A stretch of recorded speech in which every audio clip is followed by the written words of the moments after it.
Shalom, saudara-saudari yang dikasihi Tuhan. Pernahkah Anda membaca di Perjanjian Lama tentang malaikat Tuhan? Bukan malaikat biasa, tapi sosok yang berbicara sebagai Allah sendiri, menerima penyembahan, dan bahkan disebut Tuhan. Siapa sebenarnya sosok misterius ini? Hari ini kita akan melihat bersama bahwa malaikat Tuhan di Perjanjian Lama adalah penampakan Yesus Kristus sebelum ia menjadi manusia, yang disebut Kristofani. Ini membuktikan bahwa Yesus bukan rencana cadangan, tapi ia sudah aktif menyatakan Bapa sejak zaman dahulu.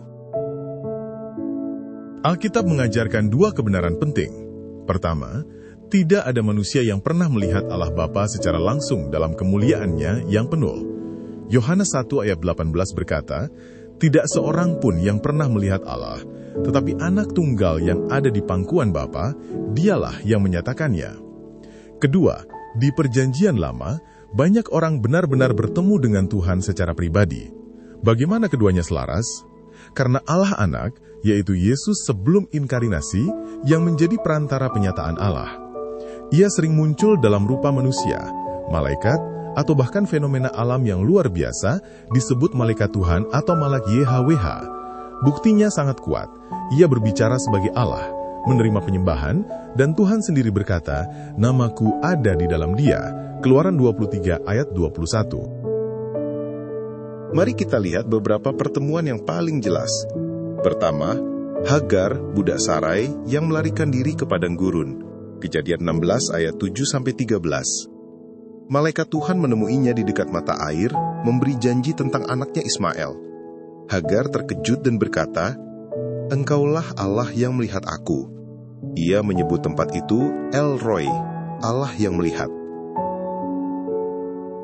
Kedua, ketiga tamu Abraham di dekat pohon Tarbantin Mamre, Kejadian 18 ayat 1-33. Alkitab membuka dengan, Tuhan menampakkan diri kepada Abraham. Lalu Abraham melihat 3 orang. Salah satu dari mereka adalah Tuhan sendiri dalam penampakan manusia. 2 yang lain adalah malaikat. Mereka memberitahu tentang kelahiran Ishak, lalu beranjak ke Sodom. Abraham masih berdiri di hadapan Tuhan dan berdoa untuk kota itu.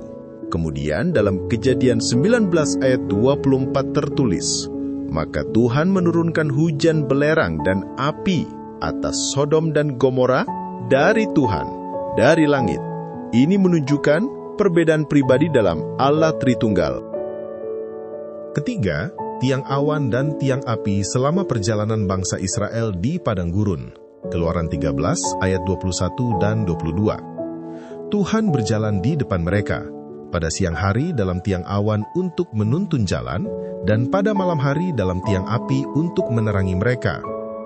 Yang menarik, di Keluaran 14 ayat 19 dikatakan, "Kemudian bergeraklah malaikat Allah yang tadinya berjalan di depan tentara Israel, dan tiang awan itu ikut bergerak bersamanya." Tiang awan dan tiang api bukan sekedar simbol, melainkan penampakan nyata malaikat Tuhan yang memimpin, melindungi, dan menyertai umat Israel siang dan malam selama 40 tahun. Ia menjadi penghalang antara Israel dan tentara Mesir di Laut Teberau, memberikan terang sekaligus kegelapan bagi musuh. Keempat, Musa di semak yang menyala. Keluaran 3 ayat 2-6. Malaikat Tuhan muncul dalam nyala api, tapi langsung berkata, "Akulah Allah ayahmu." Musa menyembunyikan mukanya karena takut memandang Allah. Kelima, Yosua di dekat Yeriko. Yosua 5 ayat 13-15. Seorang laki-laki dengan pedang terhunus muncul sebagai panglima tentara Tuhan. Yosua langsung menyembah. Keenam, Gideon, Hakim-Hakim 6 ayat 11-24.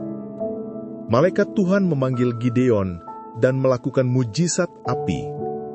Gideon takut mati, karena ia sadar telah melihat Allah muka dengan muka.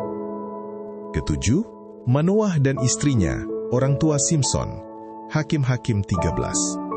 Malaikat Tuhan muncul seperti laki-laki Allah yang mengagungkan dan naik ke langit dalam api korban. Manoah berkata, "Kita telah melihat Allah." Setelah Yesus lahir sebagai manusia di Betlehem, Penampakan malaikat Tuhan dalam bentuk ini tidak lagi muncul, karena sekarang ia hadir secara nyata sebagai anak manusia. Ini mengajarkan kita sesuatu yang indah. Yesus Kristus adalah penyataan Allah yang sempurna sepanjang sejarah. Ia selalu menjadi firman yang menjadi manusia. Yohanes 1 ayat 14. Dari kunjungan ke Abraham, tiang awan dan api yang menyertai Israel di padang gurun, sampai gunung Sinai Musa, Yesus sudah menyatakan kasih dan kehendak Bapa. Saudara, jika Anda merasa sendirian atau sedang dalam perjalanan sulit seperti bangsa Israel, ingatlah, Yesus adalah penuntun dan penyertaan kita hari ini melalui Roh Kudus dan firman-Nya. Ia masih memimpin umat-Nya. Mari kita semakin mengenal Yesus, bukan hanya sebagai juru selamat, tapi sebagai Allah yang dari kekal sudah dinyatakan Bapa kepada kita. Terima kasih telah menonton. Jika video ini memberkati Anda, like, share, dan subscribe agar lebih banyak orang mengenal kebenaran ini. Tuhan memberkati Anda. Shalom.